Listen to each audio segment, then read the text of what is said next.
Salut à tous, bienvenue dans cette nouvelle vidéo. On va évoquer les dernières infos, l'actualité du Paris Saint-Germain et l'actualité football. En ce qui concerne Presnel Kimpembe s'est fait opérer au tendon d'Achille ce mardi. L'opération s'est bien passée.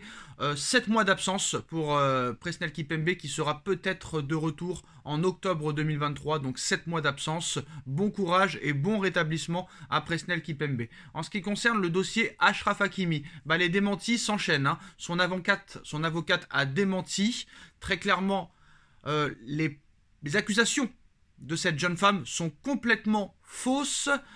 Dixit cette l'avocate d'Achraf Hakimi. En ce qui concerne le Paris Saint-Germain, lui aussi il soutient Achraf Hakimi. Des proches d'Achraf Hakimi ont nié le fait qu'il aurait abusé de la jeune femme s'étant rendu au commissariat en fin de semaine. Le joueur du Paris Saint-Germain est décrit comme étant très calme face à la situation. D'ailleurs, il était présent à la cérémonie The Best. Donc voilà, très clairement son avocate a démenti. Le clan Hakimi dément. Le Paris Saint-Germain fait bloc derrière Achraf Hakimi. Le club est au soutien du joueur qui a fermement démenti les accusations et fait confiance à la justice. Les accusations sont fausses, complètement fausses, dit son avocate. Il est serein et se tient à la disposition de la justice, dit l'avocate d'Hakimi aux Parisiens. Donc à 99,99%, Hakimi est innocent. Maintenant, notre soutien est envers Hakimi. On est tous derrière Hakimi. Il va falloir dire à cette femme de se trouver un autre pigeon et j'espère que cette femme-là sera sanctionnée lourdement. Et puis ce ne sera pas la première qui ment. Demandez à Johnny Depp, il a gagné. Demandez à Benjamin Mendy, il a gagné 7 fois. Demandez à CR7, il a gagné. Demandez à Neymar, il a gagné. Et maintenant, ce sera sûrement Achraf Hakimi qui gagnera. Certes, peut-être que les femmes contrôlent le monde, peut-être, soi-disant. Peut-être que les femmes ont un certain pouvoir. Mais la supercherie et le mensonge ne peut pas durer. Et très clairement, il va falloir trouver un autre pigeon pour remplir ton compte en banque. En tout cas, voilà, je pense que très clairement, Hakimi sera professionnel et sera performant sur le terrain, je l'espère. Mais tout mon soutien va envers Hakimi, sa famille, sa femme et ses enfants. Et d'ailleurs, j'y ai pas vraiment cru, j'y ai jamais vraiment cru. Et on sait que les femmes sont capables de tout maintenant pour se remplir les poches. En ce qui concerne les autres infos du Paris Saint-Germain. Alors, comme vous le savez, il y a un match samedi soir. Paris pourrait faire tourner, mais pas complètement. Mbappé ainsi que Messi devraient être titulaires.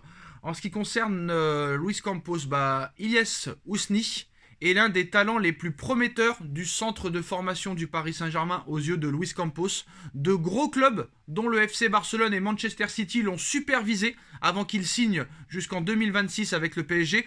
Le directeur du centre a joué un rôle très important pour cela et peut-être que Ilyes Ousni pourrait faire partie de la rotation dans les prochaines semaines.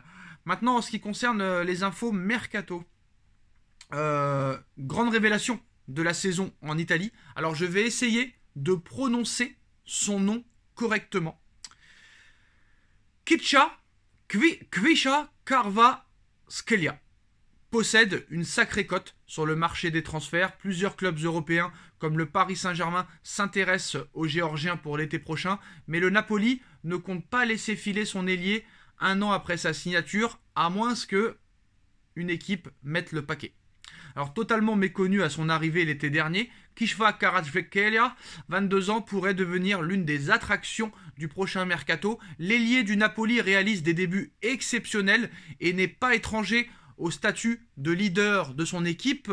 Ses 11 buts et 14 passes décisives, toutes compétitions confondues, ont forcément porté les Napolitains et attiré l'attention sur le marché des transferts. Depuis plusieurs mois déjà, des rumeurs évoquent un intérêt de Manchester City, du Real Madrid et du Paris Saint-Germain, c'est toujours les mêmes de toute façon, dont la puissance financière est bien connue de l'autre côté des Alpes. C'est sans doute la raison pour laquelle le Napoli s'active pour conserver son joueur. Le probable futur champion d'Italie tente effectivement de prolonger son ailier déjà sous contrat jusqu'en 2027, ce qui passera sûrement par une nette revalorisation salariale. Il s'agirait d'une juste récompense pour le Géorgien qui, selon son agent Mamuka Djudjeli, n'a encore aucune envie de partir. Il y a beaucoup d'intérêt de la part d'autres clubs, a confirmé l'intermédiaire à Calcio Napoli, mais Kvara ne pense qu'à remporter le titre en Serie A et au match du Napoli en Ligue des Champions. Il aime être à Naples, il m'a dit qu'en Italie, Au niveau football, il se voyait seulement à Naples. Il ne jouera jamais pour un autre club italien, mis à part le Napoli. Il se sent comme chez lui à Naples, sauf rebondissement, hein. Un départ ne semble pas d'actualité pour l'ancien joueur du Dynamo Batumi, recruté pour environ 10 millions d'euros l'été dernier. Même s'il suit les performances du Napolitain, le Paris Saint-Germain aura du mal à s'imposer sur ce dossier. Ce probable échec ne devrait pas interrompre les recherches de Luis Campos s'il est toujours en place, bien évidemment. Toujours en quête d'un renfort pour le secteur offensif, surtout si le club essaye de se séparer de plusieurs éléments comme Hugo Ekitike ou peut-être Neymar Junior. Alors, le Napoli serait prêt à le vendre à minimum 115 millions d'euros. Pour rappel, Willy Sagnol, le sélectionneur de la Géorgie, avait dit il y a plus d'un an qu'il ne comprenait pas pourquoi plusieurs clubs de Ligue 1 n'allaient pas sur ce joueur-là. C'est le Napoli qui l'a acheté pour 10 millions d'euros et maintenant il en vaut 120. Et c'est comme ça. Et on sait très bien que le Napoli, peut-être pas cette année, mais au grand maximum à l'été 2024, ils vont vendre Osimhen une fortune, minimum 150 ou 200 millions d'euros.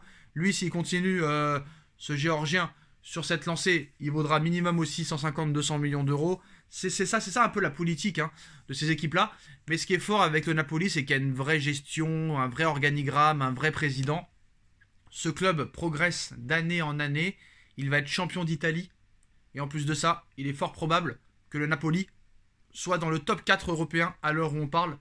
Et je pense qu'il y a une grande possibilité que le Napoli aille en Ligue des Champions. Après que le PSG soit sur ce genre de joueur-là, pas de problème. Moi, s'il vient à Paris, je suis très content. Mais malheureusement, au niveau du prix, c'est trop cher pour le Paris Saint-Germain. Alors si le PSG avait tous les droits, ce serait comme si on donnait 1 centime. Mais malheureusement, il y a le fair play financier qui est contre nous complètement. Et bah, si Paris ne vend pas, Paris ne pourra pas recruter. Et ça va être très dur de vendre. Regardez Kimpembe blessé. Neymar, il va rester au Paris Saint-Germain jusqu'en 2072. Messi et Ramos, c'est les deux seuls qui peuvent te, on va dire, dégager un petit peu de la marge financière, de la masse salariale. Diallo va revenir, on ne sait pas s'il est vendable. Wijnaldum, il va revenir blessé. Draxler, il va revenir blessé. Kurzawa, il va revenir blessé.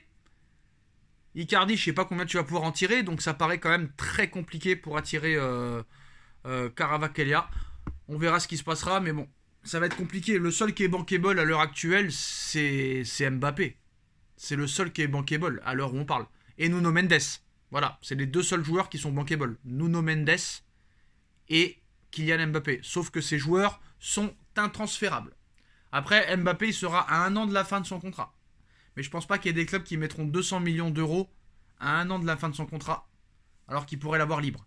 À moins qu'un autre club prenne les devants, comme peut-être Liverpool, qui veut apparemment tout changer l'été prochain.